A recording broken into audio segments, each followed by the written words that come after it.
வணக்கங்க. ரீசெண்டாக பிரிண்ட்டுங்கிற ஒரு இது ஆன்லைனில் வர பேப்பரு, பெரியப்பாவுக்கு ரொம்ப வேண்டியவர் சேகர் குப்தாங்கிறவர் நடத்துகிற பேப்பரு. அதில் நம்ம டி நகர், மயிலாப்பூர், நங்கநல்லூரில் சேர்ந்த ஒருத்தர் டிசிஏ சரத் ராகவன் ஒருத்தர். அவர் சொந்தக்காரர் ஒருத்தர் பிஸ்னஸ் லைனில் டெய்லி பெரியப்பாக்காக தண்டால் பிஸ்கிலாம் எடுப்பார். இவரும் தண்டால் பிஸ்கி எடுக்கிறதுல ஸ்பெஷலிஸ்ட். விழுந்து விழுந்து தண்டால் பிஸ்கி எடுப்பார் பெரியப்பாக்காக. வாழ்க பெரியப்பா, வாழ்க பெரியப்பாவின் புகழ். இந்தியாவில் 10% growth ஆகிடுச்சு, 8% growth ஆகிடுச்சுன்னு பேசுகிறவர். என்னடா இது இந்த ஜூலை மதுரைக்கு வந்த சோதனைன்னு பார்த்தா, ஜூனில் ரிசல்ட் வந்ததுலேருந்து இவர் வேறு ராகம் பாட ஆரம்பிக்கிறார். இந்த ராகம் கொஞ்சம் உண்மையான ராகம் இருக்குது. இன்ஃபேக்ட் நான் ட்விட்டர்லேயே போட்டிருந்தேன், என்னப்பா இந்த ஆளெல்லாம் பேச்சை மாத்திரம் பிளேட்டை மாத்திரம் கட்சி மாறுறான்னு. இந்த தண்ணீரில் கட்சி துண்டை மாறினா ஆள் மாறுவாங்க. அது மாதிரி துண்டை மாற்றிக்கிட்டே இருக்கிறாரு. இவர் சரியான பட ஆளாக இருப்பாருன்னு பார்த்து என்னடா எழுதியிருக்கிறாருன்னு பார்த்தோம். ஃபார் சேஞ்சு நம்ம சரத் ராகவன் உண்மையை எழுதியிருக்கிறார். உங்களுக்கு இந்த மோடி சாரோட முதல் டேர்ம், 2வது டேர்ம் பிகினிங் தான் ஞாபகம் இருக்கும். அருண் ஜேட்லி ஃபைனான்ஸ் மினிஸ்டராக இருந்தார். இப்போ இருக்கிற அம்மையார் காமர்ஸ் மினிஸ்டராக இருந்தாங்க.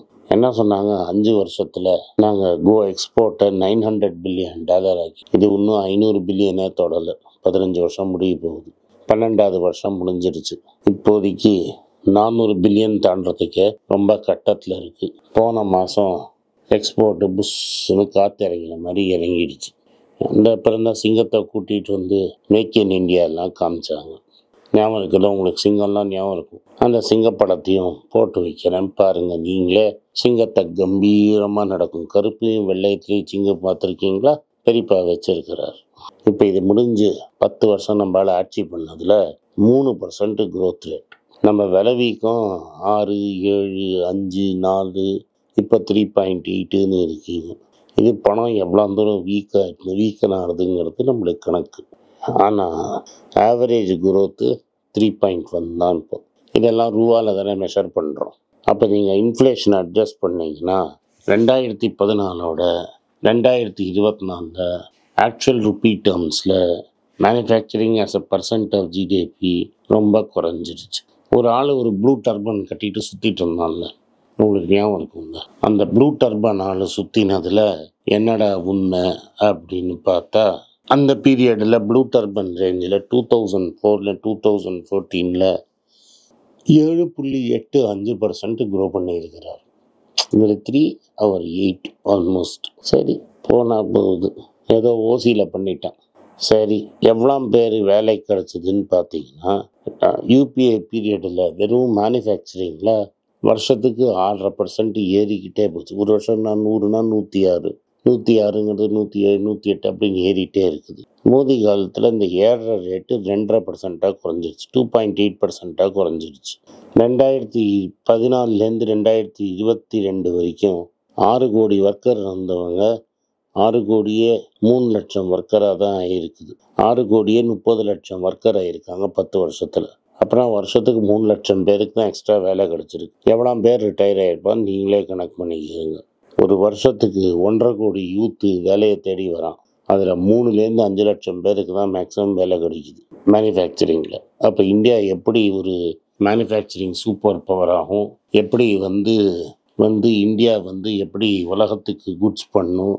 இவர் ஆல்ரெடி போய் இதெல்லாம் பண்ணியாச்சுன்னு உலகத்துக்கு அனௌன்ஸ் பண்ணிட்டாரு. இதெல்லாம் எப்படி நடக்கும்னு எனக்கு புரியல. வேலை தேடி வந்தவன் 1.5 கோடி பேர், வேலை கொடுத்தவனுக்கு 3 லட்சம் பேர், மீதி 1.47 கோடி பேர் என்ன பண்ணுவான்னா, ஸ்விக்கி ஓட்டலாம், ஜொமாட்டோ ஓட்டலாம், அர்பன் கிளாப் இருக்குது, முடி வெட்டலாம், அப்புறம் பக்கோடா போடலாம், பிரியாணி செய்யலாம். இப்போ நேஷ்னல் டிஷ் பிரியாணி செய்யலாம். இது மாதிரியெல்லாம் நீங்கள் பல திட்டங்களை வச்சுருக்கிறாரு. 50,000 ரூபா முத்ரா லோன் போடலாம். 50,000 ரூபா முத்ரா லோன் போட்டு என்னெல்லாமோ பிஸ்னஸ் செய்யலாம். இதெல்லாம் செய்யாமல் சும்மா வேலை வேணும்னு கேட்டுக்கிட்டு. சரி, manufacturing as a % of employment எவ்வளோன்னு பார்த்தீங்கன்னா, மன்மோகன் சிங் காலத்தில் அது 12.6% ஆயிடுச்சு. 2021 அது 10.9% ஆயிடுச்சு. 2023-24 அது ஸ்லைட்டாக ரிக்கவரி ஆகி 11.6%. 2023-24 முடிஞ்ச வருஷத்தில் manufacturing as a % of GDP 12.8% ஆயிடுச்சு. கடைசி வருஷத்தில் காங்கிரஸோட கடைசி வருஷ ஆட்சியில் அது நியர்லி 16% ஆஃப் ஜிடிபி இருந்தது. இதுலேருந்து என்ன தெரியுது நம்மளுக்குன்னு நான் சொல்லலை, சரத் ராகவன் சொல்கிறார். இந்த production linked incentive scheme complete flop. Solar PV model, advance chemistry cell, batteries, textile products, speciality steel, white goods, medical advice எல்லாம் இந்த ஸ்கீம் எல்லாம் புஷ்ஷு காற்றுல போயிடுச்சு. இன்னும் சக்ஸஸ் ஆனது டெலிகாம் இண்டஸ்ட்ரி. புஷ் ஆனது என்னெல்லாம்? Solar PV modules, advance chemistry, ACC batteries, textile products, speciality steel, white goods, medical devices, self எடுக்கல். இவங்கெல்லாம் வால்யூமை சரியாக பண்ணலை. இண்டஸ்ட்ரியை போய் ஏன்டா இதெல்லாம் பண்ணுறீங்க டர்ட்டி பாய்ஸ் அப்படின்னு கேட்டால் அவன் என்ன சொல்கிறான்? லூக்வாம் ரெஸ்பான்ஸு, எவனும் ப்ராடக்டே வாங்க மாட்டேங்கிறாங்க அப்படிங்கிறான். ராஜன் மாதிரி பெரிய பெரிய எக்ஸ்பர்ட்டை விசாரித்தா அவங்க என்ன சொல்கிறாங்க? ஸ்கீமே சரியில்லை, டிசைன் ஆஃப் ஸ்கீமே சரியில்லை, கிளாரிட்டி ஒன்றும் இல்லை, வேல்யூ அடிஷனே கிடையாது, சைனா வர ப்ராடக்டை வாங்கி நம்ம வெறும் அசம்பிள் பண்ணுறோம், இதனால் வேலை வாய்ப்பெல்லாம் பெருசாக நடக்கலைன்னு ராஜன் சொல்கிறாரு. இதில் உண்மை எங்கே இருக்குது அப்படின்னு நீங்கள் பார்த்தீங்கன்னா நம்மளுக்கு நடுவில் எங்கேயோ இருக்குது.